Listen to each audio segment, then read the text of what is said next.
অনেক দিন আগে রামনগর গ্রামের কাছে জঙ্গলে এক রাক্ষস থাকত। ওই জঙ্গলে যেই যেত তাকেই সে খেয়ে ফেলতো। একদিন রামলাল সন্ধেবেলা তার বাড়ি ফিরছিল। যেই না সে জঙ্গলের ভেতরে পৌঁছালো, ওই রাক্ষস তার সামনে এসে দাঁড়ালো। ভয়ের চোটে তার অবস্থা খারাপ হয়ে গেল। আরে বাহ, আজ আমি মানুষের মাংস খাবো। কি সুস্বাদুই না হবে। আজ তো তোর জায়গা আমার পেটের মধ্যে। হা হা হা হা হা হা। হে ভগবান, মরে গেলাম গো। আমি কার পাল্লায় পড়লাম? আমাকে একটা উপায় বার করতেই হবে। আরে রাক্ষস ভাই শোনো, তুমি যদি আজ আমায় খেয়ে ফেলো তাহলে আবার কবে মানুষের মাংস পাবে তার ঠিক নেই। তার থেকে বরং আমার সাথে গ্রামে চলো, সেখানে তুমি অনেক ভালো ভালো খাবার পাবে। তুই কি আমাকে বোকা ভেবেছিস? তোর সাথে গ্রামে গেলে সব গ্রামবাসী একসাথে আমাকে পিটিয়ে তাড়াবে। তাই আজ আমি তোকেই খাবো। আরে আমার কথাটা তো শোনো, তুমি আমার শরীরের মধ্যে ঢুকে যাও। আমি রোজ 3 বেলা ভালো ভালো খাবার খাই। আমার সাথে গেলে তুমিও খেতে পারবে। তারপর তোমার খাওয়ার আর কোনো চিন্তা থাকবে না। এটা তুই ঠিক কথা বলেছিস, কিন্তু মনে রাখবি, যদি আমাকে কম খেতে দিস তাহলে তোকে শুদ্ধ গোটা গ্রামবাসীদের এক এক করে খেয়ে ফেলবো। আরে না না, তুমি কখনো কম পাবে না। হে ভগবান, কি বিপদের মধ্যে পড়লাম। কি বললি তুই? আরে কিছু না, তুমি তাড়াতাড়ি আমার শরীরে ঢুকে যাও। তারপর সেই রাক্ষস রামলালের শরীরের মধ্যে ঢুকে গেল, আর ওরা একসাথে গ্রামের দিকে গেল। রামলাল বাড়িতে ফিরে নিজের বউকে বলল, এই কমলা, কোথায় তুই? শিগগিরই আমাকে খেতে দে, আমার ভীষণ খিদে পেয়েছে। আরে তোমার এত সাহস? তুমি আমার সাথে এত জোর গলায় কথা বলছো? এখন তো ছাড়ো, আজ তোমাকে খেতেই দেব না। আমাকে রাগিয়ে দিস না, তাড়াতাড়ি আমার জন্য খাবার নিয়ে আয়, না হলে আমি তোকেই গোটা গিলে ফেলবো। তোমার এত সাহস? দাঁড়াও, আজ তোমাকে শায়েস্তা করছি। কমলা একটা লাঠি নিয়ে রামলালের দিকে তেড়ে আসে। যেই না সে লাঠি দিয়ে রামলালকে পেটাতে গেল, অমনি রামলালের ভেতরের ভূত রেগে গিয়ে তার গলা টিপে ধরল। আরে মরে গেলাম গো, কেউ আমাকে বাঁচাও, নইলে এ আজ আমায় মেরেই ফেলবে। হ্যাঁ, আজ তোকে কেউ বাঁচাতে পারবে না আমার হাত থেকে। তুই আমাকে খেতে দিসনি, তাই এখন তোকেই খাবো। ছেড়ে দাও বলছি, এর পরিণাম ভালো হবে না কিন্তু। আরে কেউ আমাকে বাঁচাও।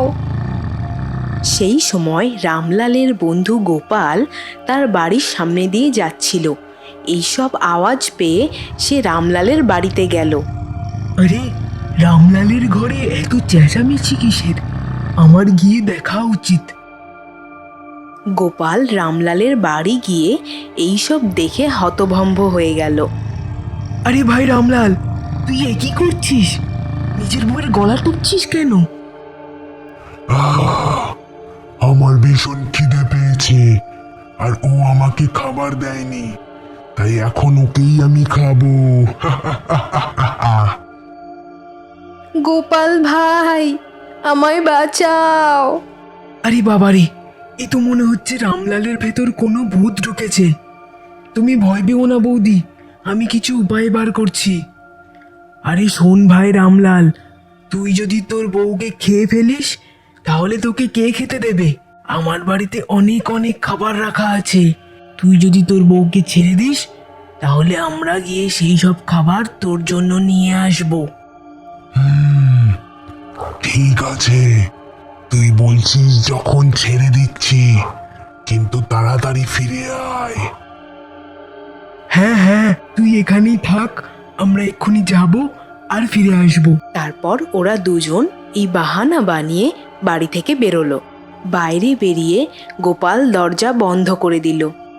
এনার এই রূপ আমি আগে কখনো দেখিনি। কি জানি কি হলো।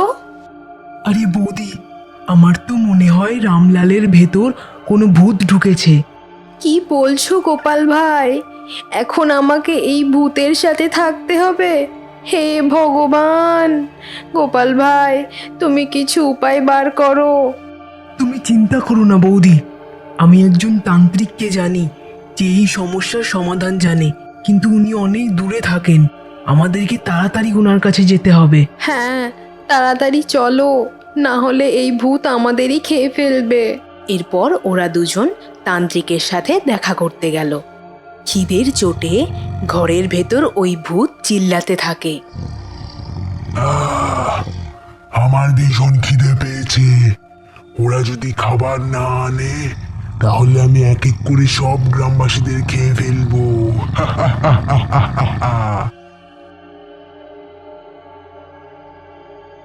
আর কত দূর গোপাল ভাই? এই তো, আর কিছুক্ষণের মধ্যেই পৌঁছে যাব। এদিকে রাজন আর অশোক রামলালের বাড়ির সামনে দিয়ে যাচ্ছিল। এমন অদ্ভুত আওয়াজ শুনে থমকে যায় তারা। এই কেমন আওয়াজ? মনে হচ্ছে রামলালের ঘর থেকে আসছে। চলো গিয়ে দেখি। আরে রামলাল, তোমার ঘর থেকে এই অদ্ভুত আওয়াজ কেন আসছে? আর ঘরের দরজা বাইরে থেকে কেন বন্ধ? দেখতে দেখতে ওই রাক্ষস নিজের আসল রূপ ধারণ করলো আর রাজনের গলা টিপে ধরলো। বাপরে, এ তো রাক্ষস! কেউ বাঁচাও আমাকে! আজ বেশ সুস্বাদু খাবার পেয়েছি। এই বলে সে রাজনকে খেয়ে ফেললো আর অশোকের দিকে এগিয়ে গেল। ওরে বাবা রে, এই ভূত তো রাজন ভাইকে খেয়ে ফেললো। এখন তো এ আমাকেও ছাড়বে না। পালাও! আমাকে তাড়াতাড়ি তান্ত্রিকের কাছে পৌঁছাতে হবে। দরজা খোলা দেখে রাক্ষস বাড়ির বাইরে বেরিয়ে আসে। এবার যে আমার সামনে আসবে তাকেই আমি খেয়ে ফেলবো। এদিকে গোপাল আর কমলা তান্ত্রিকের কাছে পৌঁছে সব কথা বলে। বাবাজি, আমাদেরকে সাহায্য করুন। আমার স্বামীর ওপর কোনো রাক্ষস ভর করেছে। তুমি চিন্তা করো না মা, আমি তোমার স্বামীকে ঠিক করে দেব। আপনি তাড়াতাড়ি চলুন বাবাজি, আমরা কোনো রকম বাহানা বানিয়ে ওকে ঘরের মধ্যে বন্দি করে রেখেছি, কিন্তু ও বেশিক্ষণ থাকবে না। ঠিক আছে, তাড়াতাড়ি চলো। এরপর ওরা তিনজন মিলে গ্রামের দিকে চলল। রাস্তায় যেতে যেতে ওরা অশোককে ছুটে আসতে দেখল। আরে অশোক ভাই, কি হলো? এমনভাবে দৌড়াচ্ছ কেন? আরে বাবাজি, আমি তো আপনার কাছেই আসছিলাম। কেন? তোমার এবার কি হয়েছে? এ কমলা বনের স্বামীর ভেতর রাক্ষস আছে। সে রাজন ভাইকে খেয়ে ফেলেছে। সে কি? এ কি করে হলো? আমরা তো ওকে ঘরে বন্ধ করে রেখেছিলাম। অশোক ওদেরকে সব ঘটনা বলল। হে ভগবান, এ কি ভয়ানক কাণ্ড ঘটে গেছে! এখন কি হবে? আমাদেরকে তাড়াতাড়ি গ্রামে পৌঁছাতে হবে। বাড়ির সামনে এসে সবাই দেখল সেই রাক্ষস ঘর থেকে বেরিয়ে গেছে। আরে বাবা রে, এই রাক্ষস তো ঘর থেকে পালিয়েছে। এখন একে কোথায় খুঁজবো?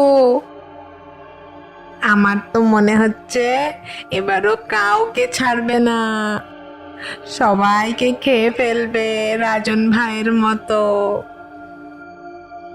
তোমরা এত ভয় পেও না, আমার কাছে এর উপায় আছে।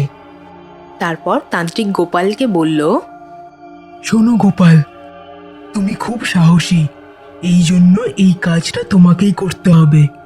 আমি তোমাকে একটা তাবিজ দেব, সেটার গন্ধ শুকে ওই রাক্ষস তোমাকে খেতে আসবে। হে ভগবান, এখন আমার ভাগ্যে এই লেখা ছিল আমাকে রাক্ষসের পেটে যেতে হবে। আমি তো সাহায্য করতে চেয়েছিলাম, কিন্তু এখন দেখছি আমি বলির পাঠা হয়ে যাচ্ছি। আরে গোপাল, ভয় পেও না, আমি তোমার সাথে আছি। ঠিক আছে বাবাজি, আপনি বলছেন যখন তাই হোক। বন্ধুর জন্য না হয় এটুকু করলাম। কিন্তু বাবাজি, আপনি তাকে খুঁজবেন কোথায়? আমি জানি সেই রাক্ষস কোথায় থাকে। তাহলে তাড়াতাড়ি চলুন, সে আবার কোনো গ্রামবাসীকে খেয়ে না ফেলে। না, আমরা সবাই না, শুধু আমি আর গোপাল যাব। তোমরা এখানেই থাকো। ঠিক আছে, যেরকম আপনার ইচ্ছা। এই বলে গোপাল আর তান্ত্রিক ওই রাক্ষসের সন্ধানে বেরিয়ে গেল। তারা সেই জঙ্গলে এসে পৌঁছালো যেখানে ওই রাক্ষস থাকে। আমরা তো জঙ্গলে চলে এসেছি। হ্যাঁ, এইখানেই সে থাকে। আমি তোমাকে এক তাবিজ দিচ্ছি, এটার গন্ধ পেয়ে ওইখানেই ও আসবে। আমাদেরকে অপেক্ষা করতে হবে। কিছুক্ষণ পরে ওই রাক্ষস জঙ্গলের মধ্যে আসলো। আরে বাহ, আমার খাবার এইখানেই আমার জন্য অপেক্ষা করছে। বাবাজি, আমার ভীষণ ভয় করছে। এ এখন আমাকেই না খেয়ে ফেলে। আমার উপর ভরসা রাখো গোপাল। এরপর ওই ভূত যেই গোপালের কাছে এসে ওর গলা টিপতে গেল, তখনই তার শরীরে বিদ্যুৎ খেলে গেল। আহ! আহ! আহ! আরে, এ কি হচ্ছে আমার? তখনই রামলাল আর রাজন ওর শরীর থেকে বেরিয়ে আসে, আর ওই রাক্ষস পুড়ে ছাই হয়ে যায়। আমি আবার ফিরে আসবো। আহ! আহ! এই গল্পটি ভালো লেগে থাকলে ভিডিওটাকে লাইক করো এবং আমাদের চ্যানেলকে অবশ্যই সাবস্ক্রাইব করো।